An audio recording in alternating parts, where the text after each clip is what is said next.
টাকা এমন একটা জিনিস যেটা পাওয়ার জন্য মানুষ নিজের জীবনটা উজাড় করে দেয়।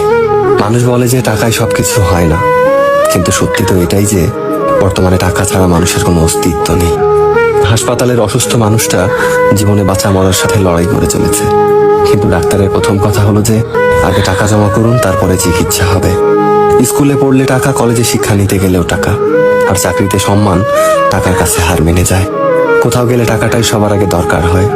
টাকা থাকলে মানুষ মানুষকে মানুষ ভাবে।